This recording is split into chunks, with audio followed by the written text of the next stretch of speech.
This video is on how to remove the inner wheel bearing from a Harbor Freight trailer hub.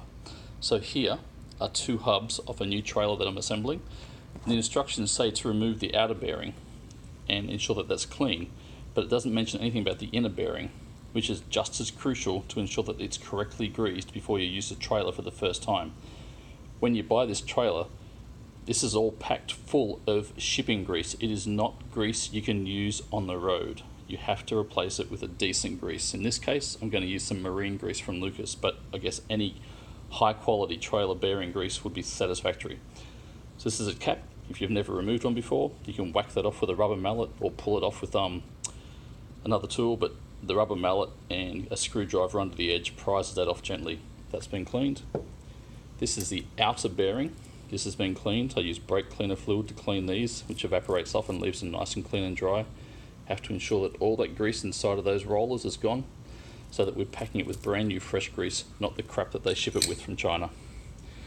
Inside of the hub, it was filthy, full of this packing grease. That's all been cleaned out, but as you can see, there's an inner bearing in there. The instructions for the Harbor Freight trailer do not mention anything about this bearing. It is just as important as the outside one to clean. And this is the inner one, and what this is going to show next is how we remove that without damaging it, so that you can pack it properly and reinstall it. I'll just pause this and we'll head over to the trailer, put this on the spindle and show you how to remove it. So this is a spindle on a brand new trailer that's still being assembled. You can see that there's a flat washer and a castle nut.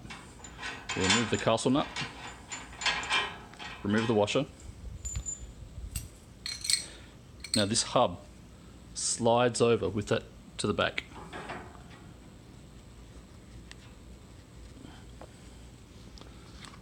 It's a very snug fit. This right now is a dry bearing,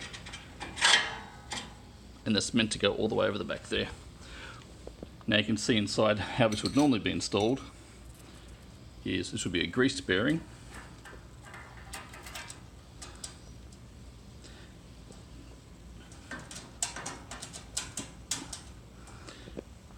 And that goes in there. Flat washer, castle nut. This isn't fully inserted, so it's not going all the way in. What I'm going to do now is show how to remove that inner bearing without ruining the bearing or the rear seal. So basically I've just taken that bearing back out.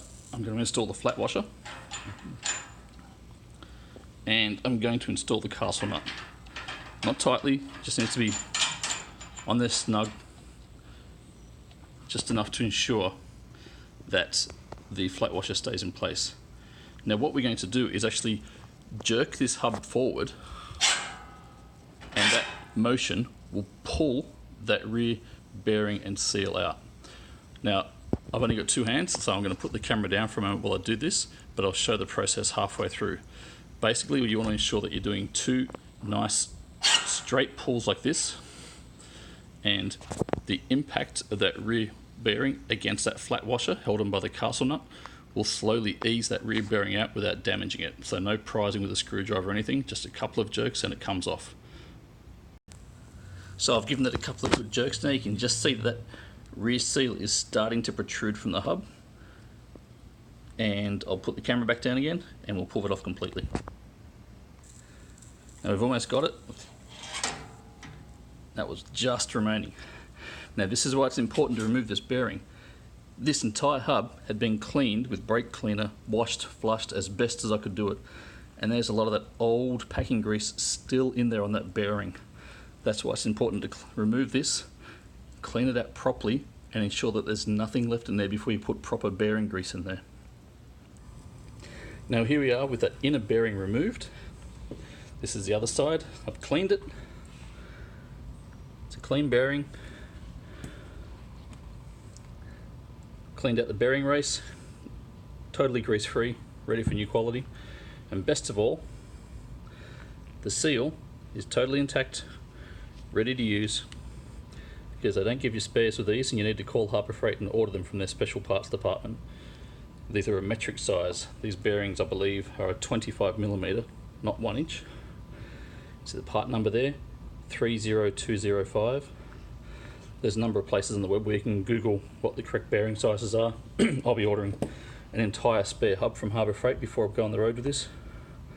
I do not think there's a part number anywhere on this seal, but the sizes for that, I've seen those online as well. And again, it's a metric part because these are made outside of the United States with the metric system.